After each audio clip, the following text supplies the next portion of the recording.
علی بھائی پہلا سوال بہت ہی کرٹیکل ہے۔ حضرت اویس کرنی رحمۃ اللہ علیہ کون تھے؟ سنا ہے کہ وہ تابعی تھے، لیکن ان کا مرتبہ صحابہ کرام رضی اللہ عنہ والا تھا، حتیٰ کہ رسول اللہ صلی اللہ علیہ وآلہ وسلم نے سیدنا عمر فاروق رضی اللہ عنہ اور مولا علی علیہ السلام کو بھی حکم دیا تھا کہ تم لوگ بھی اویس کرنی رحمۃ اللہ علیہ سے اپنے حق میں دعا کروانا۔ ہم نے بڑے بزرگوں سے اور علماء سے یہ بھی سن رکھا ہے کہ حضرت اویس کرنی رحمۃ اللہ علیہ نے عشق رسول صلی اللہ علیہ وآلہ وسلم کا عملی مظاہرہ کرتے ہوئے اپنے دانت بھی توڑ ڈالے، نعوذ باللہ، اور اللہ تعالیٰ کو ان کی یہ عاشقانہ ادا ایسی پسند آئی کہ اللہ تعالیٰ نے ان کی خاطر آسمانوں سے کیلے کا درخت اتارا، استغفر اللہ، کیونکہ دانت توڑنے کے باعث وہ کھا نہیں سکتے تھے۔ یہ تمام باتیں درست ہیں یا محض کہانیاں؟ ساتھ ساتھ یہ بھی بتاتے چلیے گا کہ یہ سلسلہ اویسیہ کیا چیز ہے؟ دیکھیں جی، کچھ تو اس میں کہانیاں ہیں اور کچھ واقعی حقائق ہیں۔ سیدنا اویس بن عامر الیمنی القرنی رحمہ اللہ تعالی ورضی اللہ تعالی عنہ وعلیہ السلام خیر التابعین میں سے ہے۔ اچھا، یہ لفظ ہے اویس، ہم ویسے بول رہے ہوتے ہیں اویس، اویس لفظ نہیں ہے۔ جو الف ہے نا، جسے عربی میں حمزہ کہتے ہیں، اس کے اوپر پیش ہے، پھر واؤ کے اوپر زبر ہے، اویس، ٹھیک ہے۔ ان کا نام تھا اویس بن عامر، اور قبیلہ مراد سے یہ تعلق رکھتے تھے یمن میں، اور اس کی سب برانچ تھی قرن، اس کی وجہ سے ان کو الیمنی القرنی کہا جاتا ہے، رحمہ اللہ تعالی ورضی اللہ تعالی عنہ وعلیہ السلام۔ اہل سنت میں میرے بھائیوں 4 تابعین ایسے ہیں جنہیں اولو العزم تابعین کہا جاتا ہے۔ یعنی تابعی کون؟ جو صحابہ کرام علیہم رضوان کی صحبت اختیار کرتے ہیں، ان کی پیروی اختیار کرتے ہیں، جن کا مرتبہ صحابہ کرام کے بعد سب سے زیادہ ہے اس امت میں۔ جو بخاری و مسلم کی متفق علیہ حدیث ہے، آپ صلی اللہ علیہ وآلہ وسلم نے فرمایا، سب سے بہتر زمانہ میرا، اس کے بعد ان کا جنہوں نے مجھے دیکھا، میری صحبت اختیار کی، یعنی صحابہ کا، اس کے بعد ان کا جنہوں نے ان کی زیارت کی یا صحبت کی، اور اس کے بعد ان کا جنہوں نے ان کی زیارت اور صحبت کی، یعنی صحابہ، تابعین اور تبع تابعین۔ ان کو خیر القرون، بہترین زمانوں کے لوگ۔ اس کا یہ مطلب نہیں کہ اس زمانے میں جو تھا وہ اچھا ہی تھا، ایسا نہیں، یعنی ڈومیننٹ لوگ اچھے لوگ تھے۔ تو انہی میں سے سیدنا اویس بھی ہیں، اور جو خیر التابعین ہیں، جو تابعین کے گروہ میں سب سے افضل لوگ ہیں، ان میں 4 بندے ہیں۔ نمبر 1 سیدنا اویس بن عامر القرنی، نمبر 2 سیدنا حسن بصری، نمبر 3 سیدنا سعید ابن جبیر، اور نمبر 4 سیدنا سعید ابن مسیب۔ یہ 4 اولو العزم تابعین میں سے ہیں، اور ان میں بھی ٹاپ آف دا لسٹ سیدنا اویس ہیں، کیونکہ صحیح مسلم کی حدیث کے اندر اللہ کے محبوب صلی اللہ علیہ وآلہ وسلم نے خود ان کو خیر التابعین میں سے فرمایا ہے۔ وہ آگے میں انشاءاللہ حدیثیں بیان کر دوں گا۔ اور یہ ایسی شخصیت ہیں جن پہ سنی اور شیعہ دونوں کا اتفاق ہے۔ یہ ان کا سب سے بڑا پلس پوائنٹ ہے کہ اویس ابن عامر القرنی کو سنی اور شیعہ دونوں بزرگ تابعین میں سے مانتے ہیں، لہذا یہ ان کی یعنی جو آپ خصوصیات گنوائیں گے اس میں پروٹوکول میں ایک یہ بھی چیز ہے، ورنہ سنی شیعہ کنفلکٹ جس لیول پہ اترا ہوا ہے، یہاں پہ تو صحابہ بھی اپنے اپنے لوگوں نے منے ہوئے ہیں، سوائے چند ایک کے جو کامن ہے، تو وہاں پہ تابعین بھی اگر کوئی کامن ہوتے ہیں تو یہ ایک بہت بڑا ایک اعزاز ہے جو سیدنا اویس ابن عامر القرنی رحمہ اللہ تعالیٰ کو حاصل ہے۔ اچھا، یہ جن 4 تابعین کے میں نے نام آپ کو گنوائے، یہ چاروں شیعان علی میں سے تھے، یعنی مولا علی کی پارٹی کے لوگ، اور انہوں نے آل امیہ کی ماریں کھائیں، پھر بھی انہوں نے اہل بیت کے فضائل بیان کرنا کبھی نہیں چھوڑے، چاہے اویس کرنی ہوں، حسن بصری ہوں، سعید ابن جبیر ہوں، اور سعید ابن مسیب ہوں۔ یہ ان 4 کے اوپر میں 1 گھنٹہ بول سکتا ہوں کہ انہوں نے کیا تکلیفیں اٹھائی ہیں اہل بیت کی شان کو پروموٹ کرنے کے لیے آل امیہ سے، چونکہ آج ٹاپک نہیں ہے، میں اس کو سکپ کر رہا ہوں۔ رہے سیدنا اویس ابن عامر تو یہ تو خیر التابعین میں سے ہیں۔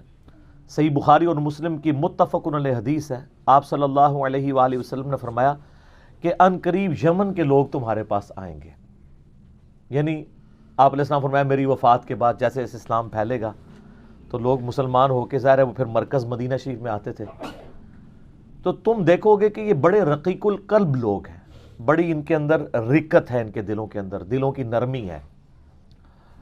پھر آپ علیہ السلام نے فرمایا جو غرور اور تکبر ہے نا یہ اونٹ پالنے والے لوگوں میں ہے، اور جو بکریاں پالنے والے لوگ ہیں نا یہ نرم دل لوگ ہوتے ہیں۔ ظاہر ہے وہ یعنی اونٹ والی خصوصیات پہ ٹرانسفر ہونا شروع ہو جاتی ہے نا، تو بکریوں والے، اس لیے آپ دیکھیں تمام انبیاء کرام علیہ السلام بکریاں چرایا کرتے ہیں، ان کو یہ پریکٹس کروائی جاتی تھی کہ امتیوں کا ریوڑ بھی تو ان کے حوالے ہونا ہے، تو ان کی پہلے اللہ تعالیٰ پریکٹس کرواتا تھا۔ اسی طریقے سے صحیح بخاری میں ایک بڑی مشہور حدیث ہے کہ آپ علیہ السلام نے دعا فرمائی اے اللہ ہمارے شام میں برکت نازل فرما، پھر فرمایا اے اللہ ہمارے یمن میں برکت نازل فرما۔ تو کچھ نجدی بیٹھے ہوئے تھے، انہوں نے کہا یا رسول اللہ ہمارے نجد کے لیے بھی دعا کریں، تو آپ نے پھر اپنی دعا ریپیٹ کی اے اللہ ہمارے شام میں برکت نازل فرما، ہمارے یمن میں برکت نازل فرما، 3 دفعہ ریپیٹ کی، اور چوتھی دفعہ آپ نے فرمایا کہ نجد میں تو زلزلے ہوں گے اور وہاں سے شیطان کا سینگ نکلے گا۔ نجدی والا سوال بھی انشاءاللہ میں ایز اے اسپیشل سوال کبھی لوں گا، اس کے اوپر بھی ڈسکشن کروں گا۔ جستہ تو میں نے کئی ایک ویڈیوز میں کی ہے، اپنے کربلا والے ریسرچ پیپر میں بھی کی ہے، آج مال نہیں کہ میں اس کی طرف جاؤں۔ یہ حدیث میں اس لیے آپ کو سنا رہا ہوں کہ یمن وہ علاقہ تھا جس کی ایز اے ہول آپ علیہ السلام نے تعریف فرمائی کہ یہ ایمان والے لوگ ہیں، اور سٹل آج تک، اور یہ قیامت تک ان کو فضیلت حاصل ہے۔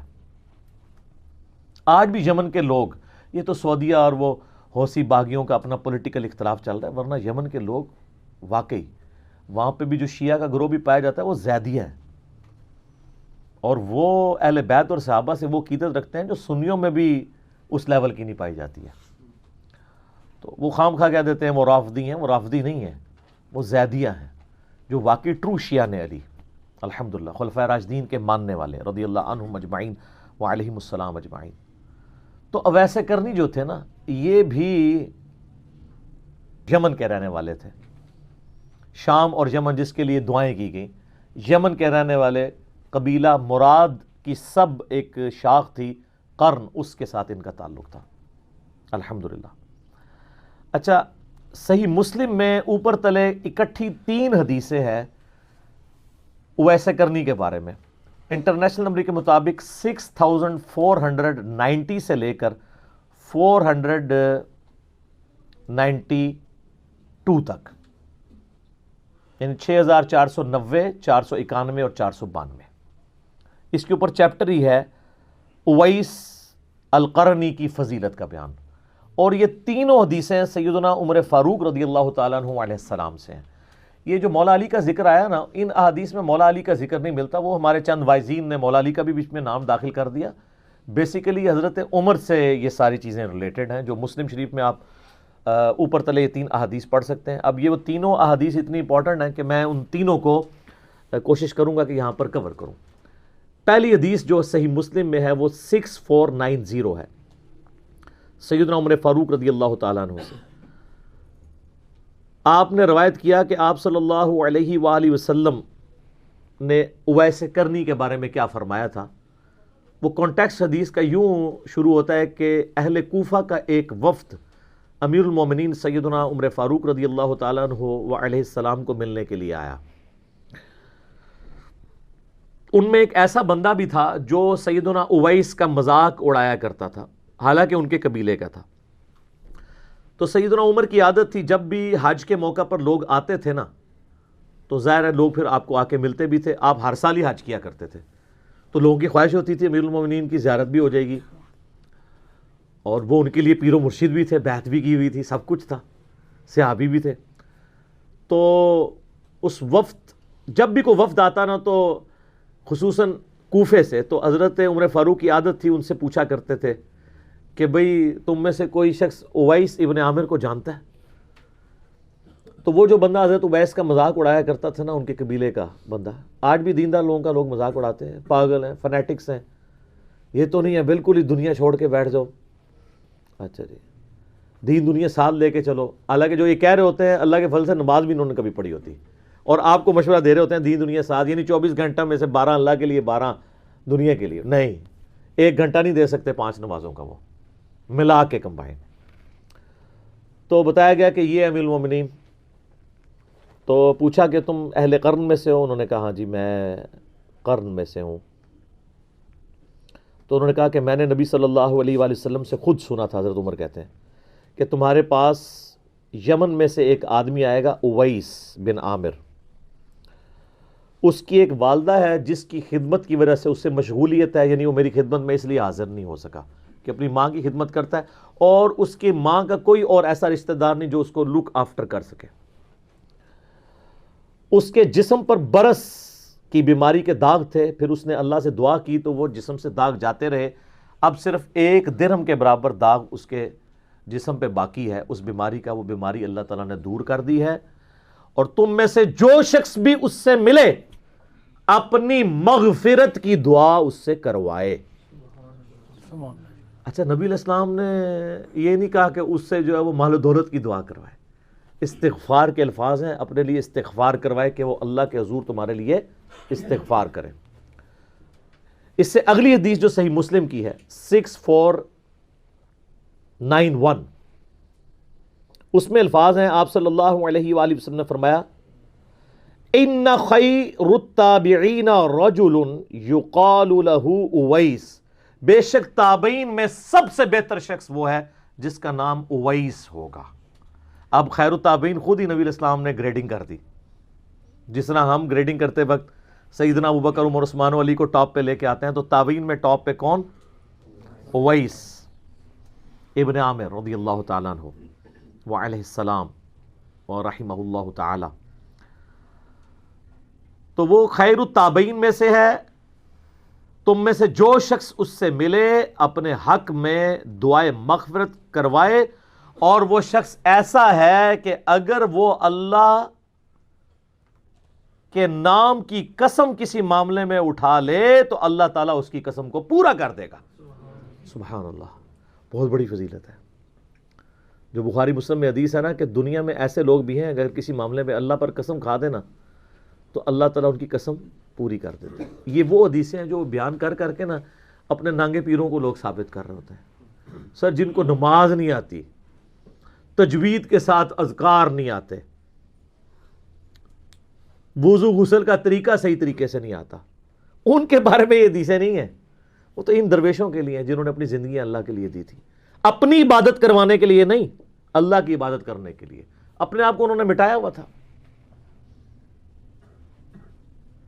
یہ وہ لوگ تھے جنہوں نے کبھی یہ نہیں کہا تھا ہم اس وقت تک جنت میں نہیں جائیں گے جب تک اپنے سارے مریدوں کو نہ لے جائیں، کتنے ایک ہی جا کے پتہ چلے گا۔ یہ وہ لوگ نہیں تھے جو اتنے متکبرانہ جملے بولتے ہوں کہ تمام ولیوں کی گردن پہ میرا پاؤں ہے، جن کی طرف منسوب بھی کیا انہوں نے بھی نہیں یہ بولا ہوا، ہم ان کو نہیں کرٹیسائز کر رہے، ان کے جو یہ فالوورز ہیں نا ان کو کرٹیسائز کر رہے ہیں، کیوں جھوٹی باتیں ان کی طرف تم لوگوں نے منسوب کی ہیں۔ اچھا، جو تیسری حدیث ہے نا صحیح مسلم کی 6492، وہ بڑی لمبی حدیث ہے اور بڑی رکت انگیز حدیث ہے، اور وہ بھی سیدنا عمر فاروق رضی اللہ تعالیٰ عنہ علیہ السلام سے ہے۔ اس میں بھی یہ الفاظ موجود ہیں کہ ایسے اللہ کے نیک بندے جو اللہ پر قسم کھا لیں کہ اللہ ان کی قسم پوری کرے، اویس ابن عامر بھی ان میں سے ہے۔ وہ حدیث یوں ہے کہ سیدنا عمر فاروق رضی اللہ تعالیٰ عنہ کو جب حج کے موقع پر لوگ ملنے کے لیے آتے تھے نا تو ان کی عادت تھی کہ وہ ہر دفعہ ان کا انٹرویو کیا کرتے تھے، خصوصاً یمن کے جو لوگ تھے، کوفے کے لوگ تھے، کیونکہ کوفے میں بھی کرن قبیلہ آباد تھا۔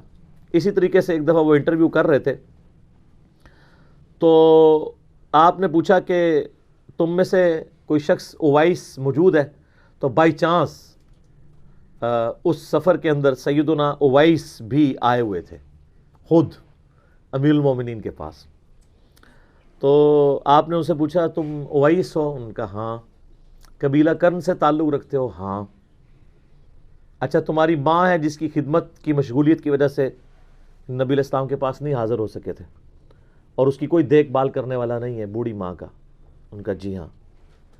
اور تمہیں برس کی بیماری بھی تھی، پھر تم نے اللہ سے دعا کی اور اللہ تعالیٰ نے تمہاری بیماری دور کر دی اور صرف 1 درہم جتنا نشان تمہارے جسم پہ باقی رہ گیا برس کا، تم وہی ہو؟ انہوں نے کہا ہاں جی میں وہی ہوں. تو پھر سیدنا عمر نے کہا کہ میں نے تو نبی علیہ السلام سے تمہارے بارے میں یہ سنا تھا کہ جو شخص اس سے ملے اس سے اپنے لیے دعائے مغفرت کروائے. ہائے ہائے ہائے ہائے. ایک صحابی تابعی کو کہہ رہا ہے. سر آپ ذرا امیجن کریں. تو اور تمہارے بارے میں فرمایا تھا کہ تم کسی معاملے میں اللہ پر قسم کھا لو, اللہ وہ قسم بھی پوری کر دے گا, تو تم میرے لیے دعائے مغفرت کرو. پہلے تو وہ تھوڑے ریلیکٹنٹ ہوئے, ظاہر ہے امیر المومنین کروڑوں ویسے کرنی سیدنا عمر کی جوتیوں پہ قربان, مرتبہ تو ظاہر ہے وہ. تو پھر حضرت عمر نے جب کہا کہ مجھے نبی علیہ السلام نے حکم دیا تھا تو میرے لیے دعا کرو, تو پھر انہوں نے ان کے لیے دعا کی. یہاں میں ایک شرعی مسئلہ بھی آپ کو بتا دوں کہ جو افضل شخص ہے وہ مفضول سے دعا کروا سکتا ہے. جو افضل شخص ہے وہ ایسے شخص سے دعا کروا سکتا ہے جو اس سے کم افضل ہو, جس پہ اس کی فضیلت ہو. اب یہ تو ڈفرنس ہی کچھ نہیں ہے. بخاری اور مسلم دونوں میں حدیث ہے کہ جس شخص نے اذان کا جواب دیا, یعنی وہی کلمات ریپیٹ کیے, ڈیٹیلڈ حدیث مسلم میں آتی ہے, بخاری میں بھی ہے, اس کے بعد ایک دفعہ درود شریف پڑھا اور پھر اللہ کے حضور میرے لیے وسیلہ کے مرتبے کی دعا کی, جو جنت میں ایک مقام ہے, اور میں اللہ سے امید کرتا ہوں کہ وہ کائنات میں ایک شخص کو ملنا ہے اور وہ میں ہی ہوں.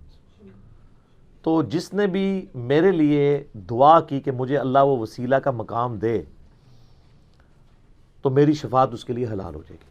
صلوات بر محمد و آل محمد, اللہم صلی علی محمد و علی آل محمد. اب مجھے بتائیں نبی علیہ السلام کو ہماری دعاؤں کی ضرورت ہے؟ وسیلے کا مقام تو ان کو مل چکا ہے, لیکن دنیا میں کروڑوں لوگ سینکڑوں سال سے حضور کے لیے دعا کر رہے ہیں. ایون یہ جو ہم نے درود شریف پڑھائی ہے کیا ہے, یہ بھی نبی علیہ السلام کے حق میں دعا ہے. تو جو مفضول, یعنی ہم مفضول ہیں, اپنے سے بہت افضل شخصیت یعنی امام اعظم محمد رسول اللہ صلی اللہ علیہ وآلہ وسلم, جو سید الاولین والآخرین ہیں, شفیع المذنبین ہیں, رحمت للعالمین ہیں, اور خاتم النبیین ہیں, امام الانبیاء والمرسلین ہیں صلی اللہ علیہ وآلہ وسلم. انہیں ہماری دعاؤں کی ضرورت نہیں ہے, لیکن اللہ تعالیٰ کو اپنے محبوب کا ذکر اپنے بندوں سے سننا اچھا لگتا ہے. بغیر ریزیمبلنس کے میں بات کر رہا ہوں. کسی فقیر نے اگر کسی بڑے بادشاہ سے کوئی بھیک مانگنی ہوتی ہے تو کیا کہتا ہے؟ تیرے بچوں کی خیر. حالانکہ اس کے بچے اس پہ تو ڈیپینڈنٹ نہیں ہوتے ہیں, لیکن اس کی تعریف کر کے وہ اس کے حضور مقام حاصل کرنا چاہتا ہے. تو نبی علیہ السلام کا اللہ کے ساتھ جو رشتہ ہے خالق اور مخلوق کا, وہاں تو ظاہر اولاد والا معاملہ نہیں ہے. اللہ تعالیٰ کو بھی خوشی اس بات سے محسوس ہوتی ہے کہ اس کے نبی علیہ السلام کے ریفرنس سے اس کی طرف متوجہ ہوا جائے. صلوات بر محمد و آل محمد, اللہم صلی علی محمد و علی آل محمد صلی اللہ علیہ وآلہ وسلم. اچھا, یہ جو حدیث تھی نا 6492, اس میں آگے بھی کچھ الفاظ ہیں. جب دعا کروا لیتے ہیں پھر حضرت عمر کہتے ہیں کہ اویس, میں گورنر کوفہ کو تیرے لیے خط نہ لکھ دوں کہ ذرا تیرا خیال رکھا کرے؟ ہم میں سے کوئی ہوتا کہتے حضور ضرور لکھے. ہائے ہائے ہائے. سر جو اللہ کے ساتھ لگ جاتے ہیں نا, ان میں غنا آ جاتا ہے. ان کا علم نہیں, مجھے اس کی حاجت نہیں ہے. مجھے تو بوریا نشین اور بسیدہ کپڑوں میں جو ملبوس لوگ, درویش لوگ, ان کے ساتھ بیٹھنا پسند ہے. مجھے کسی دنیاوی غرض کی حاجت نہیں. یعنی وہ 4 دائرہ کوفہ وہ چھاونی تھی جو حضرت عمر نے قائم کی تھی, فوجی چھاونی, ایک سینٹرل مقام تھا جہاں سے رومن اور پرشین امپائر جس کو مسلمانوں نے ڈھیر کیا تھا, ان کے سینے میں وہ کوفہ شہر آباد کیا تھا کہ وہاں سے آپ دونوں سپر پاورز میں بغاوت کو کچل سکیں. خطرہ تو رہتا ہے نا. تو انہوں نے کہا یا حضرت مجھے اس کی کوئی حاجت نہیں ہے. اور پھر وہ سیدنا اویس رضی اللہ تعالیٰ عنہ وعلیہ السلام واپس گئے تو ایک بندہ جو یہ ساری مجلس, جس کو اس مجلس کی خبر تھی, وہ وہاں پہ ان کو کوفے میں جا کے ملا, جس نے حضرت عمر سے یہ چیزیں سنی ہوئی تھی کہ اس طرح ایک بندہ ہے جس کے بارے میں نبی علیہ السلام نے فرمایا. تو وہ حج کرنے کے بعد جب حضرت عمر سے ہو کے وہاں واپس گیا تو اس اسپیسیفک مجلس میں تو نہیں تھا، حضرت عمر کی مجلس میں بیٹھا تھا جس میں انہوں نے غائب میں ان کا ذکر کیا تھا، غائبانہ ذکر. تو وہ حضرت اویس کے پاس گیا اور کہا کہ امیر المومنین سے میں ہو کے آیا ہوں، میں حج پہ بھی گیا ہوا تھا، تو آپ میرے لیے دعا کریں. تو حضرت اویس نے کہا کہ تم اتنے مبارک سفر حج سے آئے ہو، تمہیں چاہیے میرے حق میں دعا کرو، تم مجھ سے دعا کیوں کروا رہے ہو؟ تو ان کا حضرت آپ کے بارے میں تو نبی علیہ السلام نے فرمایا ہے کہ جو اویس کو ملے تو اس سے دعا کروائے. تو انہوں نے کہا تم لگتا ہے کہ عمر ابن خطاب سے مل کے آئے ہو. ان کا جی، مجھے انہوں نے یہ بات بتائی ہے. تو پھر انہوں نے ان کے لیے دعا کی اور پھر یہ خبر جنگل کی آگ کی طرح پھیلنا شروع ہوئی. تو حضرت اویس کرنی کوفہ شہر چھوڑ کے وہاں سے چلے گئے کہ میں ایسے شہر میں رہنا بھی پسند نہیں کروں گا جہاں لوگ مجھے اس عزت کی نگاہ سے دیکھ رہے ہوں. کس ضرب والے وہ لوگ تھے. یہاں تو لوگ یعنی شہرت کے بھوکے ہوتے ہیں، فیم کے بھوکے ہوتے ہیں، اور یہ وہ لوگ ہیں جن کا اللہ کے ساتھ تعلق ہے. ان کو ہر وقت یہ ڈر لگا رہتا ہے کہ کوئی ریاکاری والا عنصر ہمارے اعمال کے اندر داخل نہ ہو جائے، وہ چھوڑ کے چلے جاتے ہیں. تو وہ شہر چھوڑ کے چلے گئے جب لوگوں کو ان کی عظمت کے بارے میں پتہ چلنا شروع ہوا، تاکہ لوگ میرے پاس نہ آئیں. آپ لوگ ہوتے تو شاید ٹکٹ لگا کے بیٹھ جاتے، جنہیں دعا کرانی ہے تو ٹکٹ کٹاؤ تو لینڈ بناؤ. تو اسی لیے ہم جیسے لوگوں کے بارے میں بشارتیں بھی نہیں ہیں. جن کا یہ اعلیٰ ظرف تھا نا، انہی کو اسی قسم کی گارنٹیاں دی گئی تھی. الحمدللہ. اچھا، المستدرک للحاکم علی الصحیحین، جو بخاری مسلم کی شرائط کے اوپر کتاب امام حاکم نشاپوری المتوفا 405 ہجری نے لکھی ہے، اس میں اویس کرنی کے اوپر ایک پورا چیپٹر ہے جس میں 14 احادیث ہیں. انٹرنیشنل نمبر کے مطابق 5716 سے لے کر 5729 تک پورا چیپٹر ہے اویس کرنی کے اوپر رحمہ اللہ تعالی و رضی اللہ تعالی عنہ وعلیہ السلام. اچھا، یہ جو میں دعائیں دیتا ہوں نا، یہ آپ کسی کو بھی دے سکتے ہیں، رحمہ اللہ بھی، رضی اللہ عنہ بھی، علیہ السلام بھی. آج میں اس پہ بولنا نہیں چاہتا، میرا یوٹیوب پہ کلپ دیکھ لیں، رضی اللہ عنہ پہ دھوکہ. میں نے اہل سنت کی مین سٹریم کی کتابوں سے ثابت کیا ہے کہ یہ جو ہم نے ڈویژن کر لی ہے نا کہ علیہ السلام انبیاء کے لیے ہے، صحابہ کے لیے رضی اللہ عنہ ہے، غیر صحابہ کے لیے رحمہ اللہ، یہ کوئی تفریق نہیں تھی. اور اس میں نے سارے دلائل رکھے ہیں کہ یہ فرقہ واریت کی وجہ سے تفریقات نہیں ہیں، پہلے یہ نہیں ہوتی تھی. آج چونکہ محل نہیں کہ میں اس ڈیٹیل میں جاؤں. المستدرک للحاکم کی جو 14 احادیث ہیں میں ساری تو نہیں کور کروں گا، اس میں کچھ ضعیف احادیث بھی ہیں، کچھ صحیح بھی ہیں، اور میں ان کا لب لباب آپ کے سامنے صحیح الاسناد احادیث کا رکھ دیتا ہوں. کہ اویس کرنی رحمہ اللہ تعالیٰ کے بارے میں المستدرک للحاکم میں آتا ہے کہ وہ 37 ہجری میں جنگ صفین میں مولا علی کی طرف سے لڑتے ہوئے شہید ہوئے. اس وقت ان کی عمر 63 ایئرس تھی. یعنی آپ سمجھ لیں کہ یہ حضرت علی کے آلموسٹ ہم عمر ہی تھے، 3 سال ہی چھوٹے تھے. کیونکہ مولا علی جب شہید ہوئے اس وقت ان کی بھی آلموسٹ عمر 63 ایئرس تھی، 63 یا 64 تھی. تو وہ جنگ صفین کے 3 سال کے بعد 40 ہجری کے اندر سیدنا علی شہید ہوئے ہیں. سیدنا اویس ابن عامر رحمہ اللہ تعالیٰ کے بارے میں المستدرک للحاکم کی ان احادیث میں ملتا ہے کہ انہوں نے مولا علی نے جب جنگ صفین کے موقع پر کہا کہ کون ہے جو بیعت کرے موت کے اوپر کہ میرا ساتھ نہیں چھوڑے گا، تو ان میں اویس کرنی بھی شامل تھے جنہوں نے مولا علی کے ہاتھ پہ بیعت کی.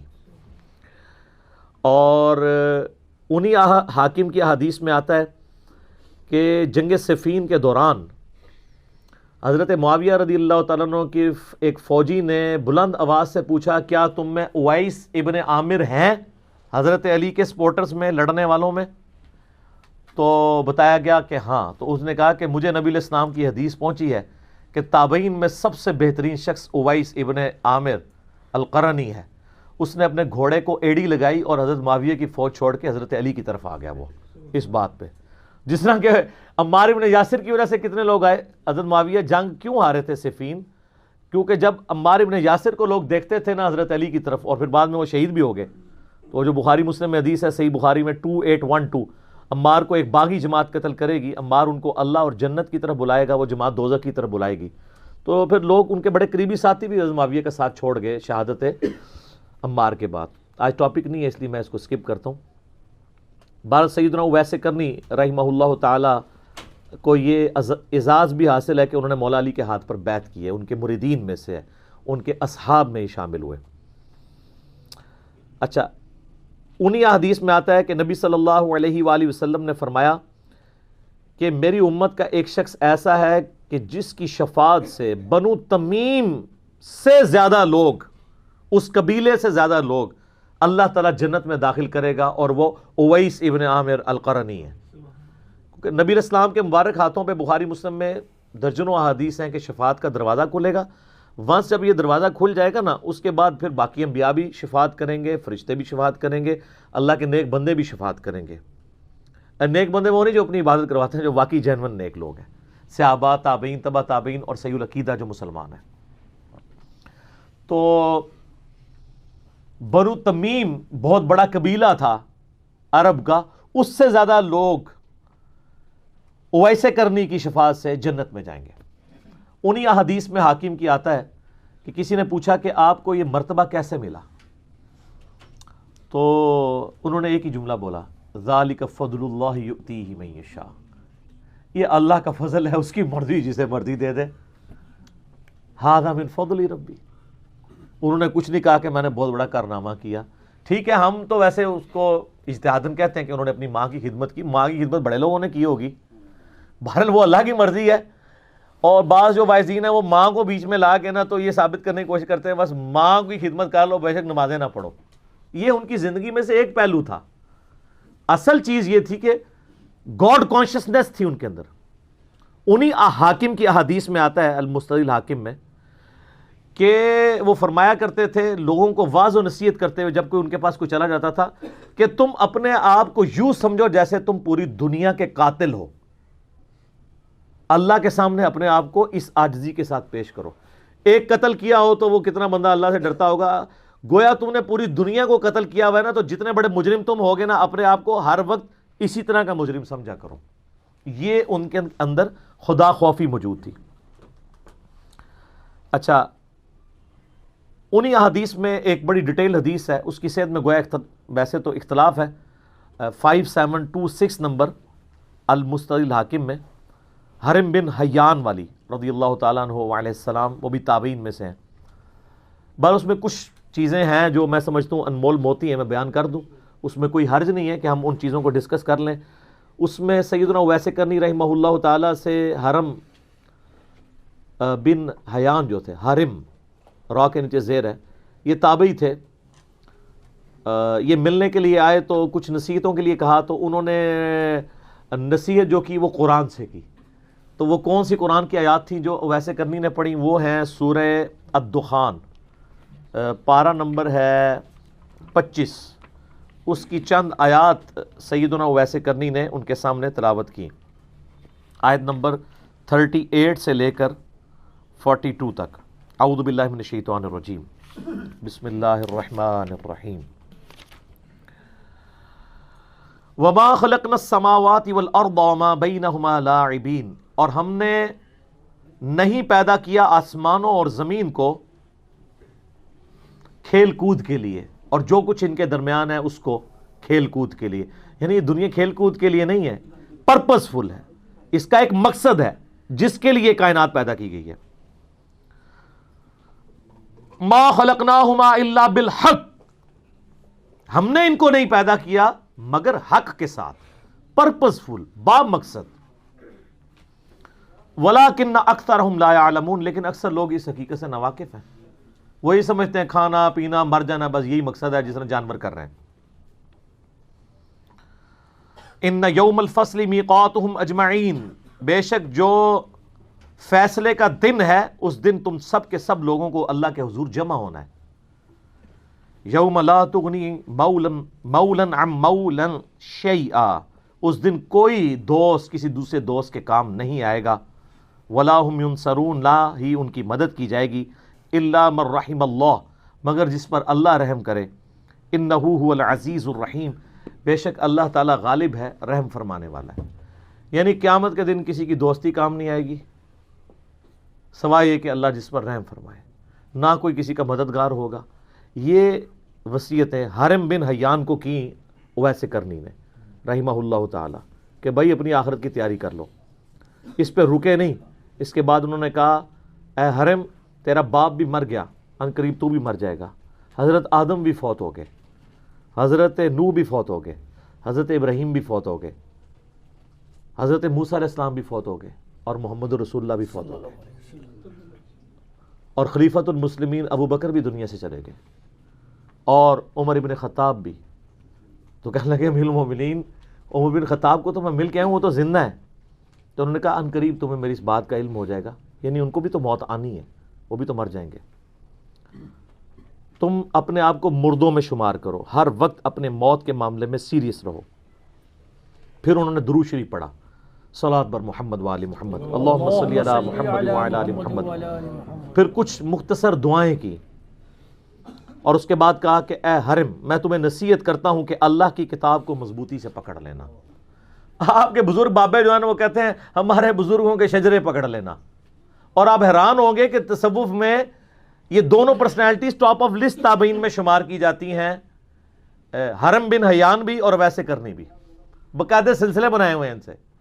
اور وہ وصیت کر رہے ہیں قرآن کو پکڑ لینا, یعنی مردے بخشوانے, لیکن نہیں, قرآن کی توحید پر عمل کرنا, ایاک نعبد و ایاک نستعین, یا ویسے کرنی المدد نہ کہنا, اللہ ہی کو پکارنا. اور پھر انہوں نے وصیت کی کہ نیک لوگوں کی صحبت اختیار کرنا, یعنی برے لوگوں سے بچنا جو نیکوکار ہیں. نیکوکار وہ جو اللہ کی عبادت کرواتے ہیں, اپنی پرستش نہیں کرواتے. اور کہا کہ نبی علیہ السلام پر درود شریف کثرت سے پڑھتے رہنا, اللہم صلی علی محمد و علی آل محمد. اور چوتھی چیز فرمائی کہ اپنی موت کو یاد رکھنا. بار بار اس چیز کو انہوں نے ریپیٹ کیا. اب رہا جو یہ سلسلہ اویسیہ کا پوچھ رہے تھے, وہ کہتے ہیں کہ سلسلہ اویسیہ اس طرح ہے, کہانی تو انہوں نے حدیث سے لینی ہوتی ہے, ظاہر مسلمانوں کو جو ڈاچ کروانی ہوتی ہے. وہ کہتے ہیں دیکھیں اویسے کرنی جو ہے نبی علیہ السلام سے فزیکلی ملے نہیں تھے, اس کے باوجود نبی علیہ السلام کا فیض ادھر ٹرانسفر ہوا. لہٰذا ہمارے جو پیر فقیر جو ایک دوسرے سے ملے نہیں ہوئے, کوئی کسی قبر پہ جا کے فیض لے لیتا ہے نا, تو وہ سلسلہ اویسیہ ہوتا ہے. دیکھو کڈی وڈی کہانی کڈی. اسی کے تحت وہ کہتے ہیں نا کہ امام جعفر کے مرید جو ہیں وہ بایزید بستامی ہیں. وہ بایزید بستامی والا میرا کلپ دیکھ لیں, اس میں نے کتنی انجینئرنگ کی ہے کہ بھی بایزید بستامی 191 ہجری میں پیدا ہوئے ہیں, اور امام جعفر صادق 148 ہجری میں 40 سال پہلے آلموسٹ کم از کم فوت ہو چکے تھے. وہ اگلی کہانی کراتے ہیں نہیں, وہ قبر پہ جا کے نا انہوں نے فیض حاصل کیا تھا. وہ سلسلہ اویسیہ ہے. اس سے پوچھے ویسے کرنی تو حضرت عمر کی اور مولا علی کی بیعت کرتے رہے, انہوں نے نبی علیہ السلام کی تو قبر پہ جا کے بیعت نہیں کی ہے, جو فزیکل بندہ سامنے موجود ہے اس کی بیعت کی ہے. یہ قبر والا سلسلہ آپ نے وہاں سے کہاں سے نکال لیا. اور پھر مسلم شریف کے مقدمے میں نے آپ کو بتایا نا کہ تابعین میں ایک شخص آگے کہتا ہے کہ جب جنگ صفین کے موقع پر ابن مسعود آئے تھے, انہوں نے ہم سے ایک حدیث بیان کی تھی, تو باقی تابعین کہتے ہیں کہ ابن مسعود تو 33 ہجری میں فوت ہو چکے تھے, اور جنگ صفین 37 ہجری میں ہوئی ہے. ابن مسعود مرنے کے 4 سال کے بعد قبر سے نکل کے تمہیں حدیث بیان کر کے چلے گئے. ایسے ہو سکتا ہے کہ وہ قبر سے نکل آئے, اور یہاں تو 40 سال بعد بزرگان دین کو نکال کے ان سے باتیں کر رہے ہیں. تو یہ سلسلہ اویسیہ جو ہے بالکل جعلی ہے.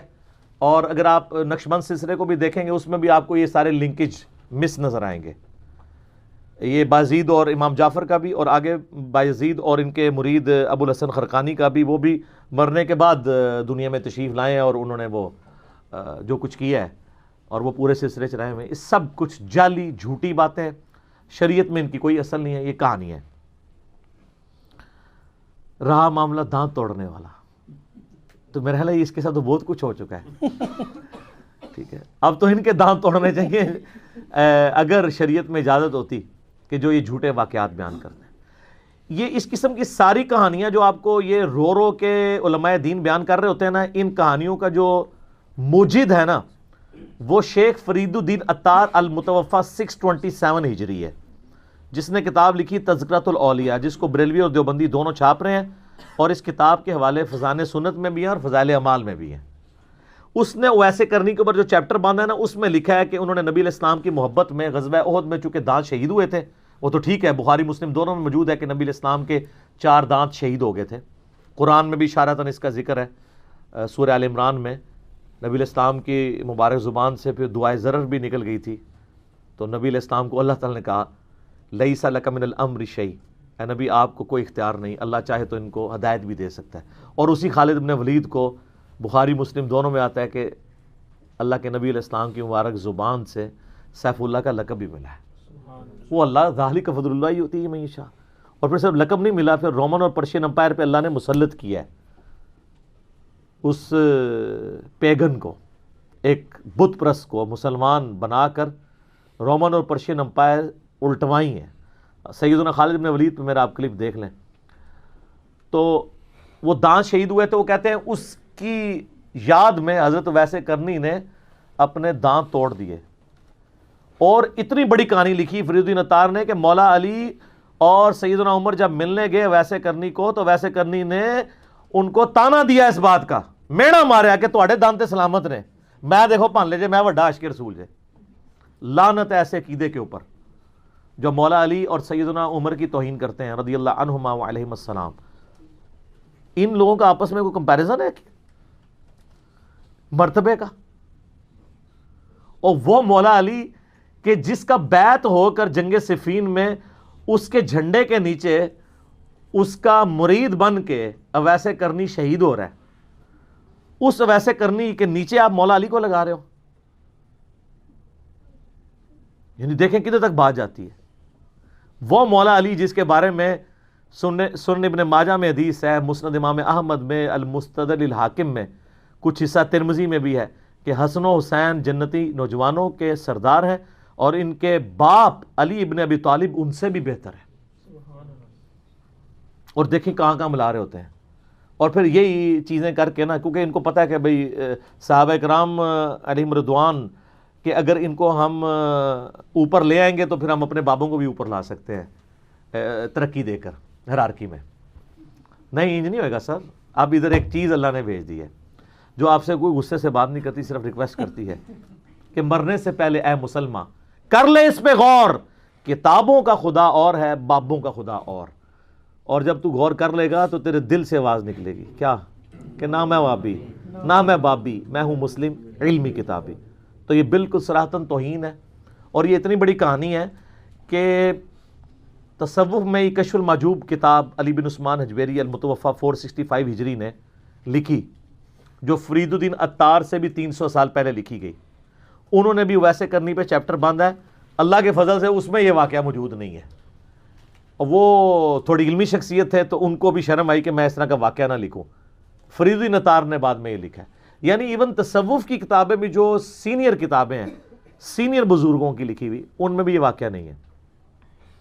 اب کئی علماء ہیں جنہوں نے ایون بریلوی مکتبہ فکر کے عالم میرے استادوں میں سے ایک ہیں، میں نے بہت کچھ ان سے لرن کیا ہے، مفتی اکمل صاحب، انہوں نے خود ڈینائی کیا ہے کہ یہ واقعہ ٹھیک نہیں ہے، لیکن یہ واقعہ بکتا ہے۔ اس کو زیادہ بیچا ہے شیعہ نے اپنے ماتم کے جواز میں، اس میں ماتم کے حق میں جو یہ 3 دلائل دیتے ہیں، میرا کلپ ملینز آف پیپل تک پہنچے، آپ لکھیں ماتم کے حق میں دلائل، اہل تشیع کے علماء کو میں نے جواب دیا، اس میں ایک دلیل یہ پکڑتے تھے، اور میں نے ان کو اینٹی وینم والا جواب دیا کہ مجھے آپ یہ بتائیں کہ مولا علی بڑے عاشق رسول ہیں یا ویسے کرنی؟ مجھے تو ویسے یہ سوال کرتے ہوئے بھی شرم آ رہی ہے، لیکن ہمیں بعض اوقات اس لیول پہ اترنا پڑتا ہے۔ تو سر بخاری اور مسلم دونوں اٹھا کے دیکھیں، سہل ابن سعد السعدی جلیل القدر اصحاب میں سے ہے، سابقون الاولون میں سے، یہ وہی ہیں جن کے بارے میں صحیح مسلم میں آتا ہے کہ آل امیہ نے ان کو بلا کر کہا، صحیح مسلم 6229 نمبر حدیث، کہ تم ممبر پہ آ کے حضرت علی پہ لعنت کرو اور کہو لعن اللہ ابا التراب۔ انہوں نے کہا میں کبھی مولا علی پہ لعنت نہیں کروں گا، ٹھیک ہے؟ تو بڑی رکت انگیز حدیث ہے، میں بیان نہیں کر سکتا، کئی لیکچرز میں نے بیان کیے، وہ آپ دیکھ سکتے ہیں۔ یہی سہل ابن سعد السعدی کے بارے میں بخاری مسلم دونوں میں آتا ہے کہ یہ حج کے موقع پر حرم میں بیٹھا کرتے تھے، سینئر صحابہ میں سے تھے، تو تابعین ان کو آ کے ملتے تھے اور ان سے مسائل پوچھتے تھے، تو یہ مولا علی کے فضائل بیان کیا کرتے تھے اور کہتے تھے اللہ کی قسم، کیونکہ آل امیہ کا دور تھا، حضرت علی کی تعریف کرنا تو دور کی بات، ممبروں پر سب و شتم ہو رہا تھا ان پر، تو یہ کہتے تھے اللہ کی قسم، بخاری مسلم دونوں میں الفاظ ہیں، میں جانتا ہوں کہ غزوہ احد کے موقع پر کس شخص نے رسول اللہ کا زخم دھویا تھا اور کس نے رسول اللہ کی مرہم پٹی کی تھی۔ جب نبی علیہ السلام کے دانت شہید ہوئے تھے، آپ کا خون نہیں رکتا تھا، تو مولا علی ایک ڈھال میں پانی لے کر آئے تھے، الٹا کر کے وہ پیالہ ہی بن جاتا ہے، اور وہ پانی نبی علیہ السلام کے زخم پہ ڈالتے تھے اور سیدہ فاطمہ اس زخم کو دھوتی تھی، اور جب وہ خون نہیں رکتا تھا تو سیدہ فاطمہ نے ایک بوریا جلا کے اس کی راکھ اس پہ رکھی، اینٹی سیپٹک بھی ہوتی ہے، خون بھی روک دیتی ہے، تو خون رک گیا تھا، وہ مولا علی تھے۔ تو میں بڑے احترام سے عرض کروں گا کہ جس مولا علی نے اپنے سامنے نبی علیہ السلام کے دانت شہید ہوتے نہ صرف دیکھے بلکہ مرہم پٹی کرنے والوں میں شامل ہیں، انہوں نے تو اپنے دانت نہیں توڑے۔ اگر یہ کوئی عشق کی نشانی ہوتی تو وہ پوری کر لیتے۔ اور نبی علیہ السلام کی اپنی بیٹی، جن کے بارے میں بخاری مسلم میں آتا ہے جنتی عورتوں کی سردار ہیں، انہوں نے اپنے دانت نہیں توڑے۔ تو اویس کرنی نے اگر یہ کیا ہے تو کون سا کمال کیا ہے؟ کیا ہی نہیں، جھوٹ ہے، یہ ان کی طرف بالکل غلط منسوب کیا ہے۔ سیدنا اویس ابن عامر اس سے بری ہیں، ان کی فضیلت کے لیے کتنی حدیث تو میں نے بیان کر دی ہیں۔ آپ جعلی روایتیں بیان کریں گے کسی کو اوپر کرنے کے لیے، تو یہ طریقہ ٹھیک نہیں ہے۔ رہا کیلا، تو سر شیخ گوگل حافظہ اللہ سے پوچھ لیں کہ یہ کیلا کس صدی میں دنیا میں آیا، تو وہ آپ کو کیلے کی ہسٹری بتا دے گا۔ سر کیلا تو لاکھوں سال سے دنیا میں ایگزسٹ کرتا ہے۔ ہو سکتا ہے آپ شیخ گوگل کی بات نہ مانیں، تو سر قرآن میں سورۃ الواقعہ کھول کے دیکھ لیں، قرآن میں کیلے کا ذکر ہے، طلح منضود، کیلوں کے گچھوں کا ذکر ہے، یعنی جنت میں یہ کیلے دیے جائیں گے۔ تو کیلوں کا اگر ذکر قرآن میں آیا تو ان سے مخاطب تھا اللہ تعالیٰ، جن کو پتا تھا کیلا کسے کہتے ہیں۔ تو صحابہ کرام کے زمانے میں کیلا تھا، لوگ کھاتے تھے، ویسے کرنے کے لیے کیلا نازل نہیں ہوا، کیلا بہت پہلے کا نازل ہوا تھا۔ تو یہ بھی بالکل کہانی ہے، اور یہ اتنی بڑی کہانی ہے یہ کسی صوفی نے بھی نہیں لکھی ہوئی۔ وہ دانت توڑنے والی تو فرید الدین اطار نے پھر لکھی نہ، وہ کہانی کہیں لکھی ہوئی بھی ہے جعلی، یہ وہ کہانی ہے جو عوام نے گھڑی ہے۔ تو سر عوام کو بھی حق ہے نا، جب بابے گھڑتے ہیں وہ کہتے ہیں ایک سر ساڑی بھی ایڈ کر لو،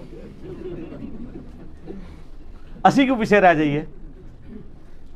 تو انجانے میں اویس کرنی کے اس واقعے سے یہ باقی سارے صحابہ کی توہین کر جاتے ہیں کہ اویس کرنی کو بڑا عاشق رسول تھے ایز کمپیئر ٹو ابو بکر، عمر، عثمان و علی رضی اللہ عنہم اجمعین کے، وعلیہم السلام اجمعین کے، کیونکہ جن کے سامنے دانت ٹوٹے ہیں ان کا پہلا حق ہے کہ وہ اپنے دانت توڑیں اگر یہ کوئی نیکی کا کام ہے۔ یہ تو اپنے آپ کو تکلیف دینا تو یہ تو حرام ہے، ایسا کبھی ہو نہیں سکتا۔ سنن ابی داؤد میں حدیث ہے جس نے مردے کی بھی ہڈی توڑی نا، گویا اس نے زندہ کی ہڈی توڑی، مردے بندے کی بھی آپ ہڈی نہیں توڑ سکتے۔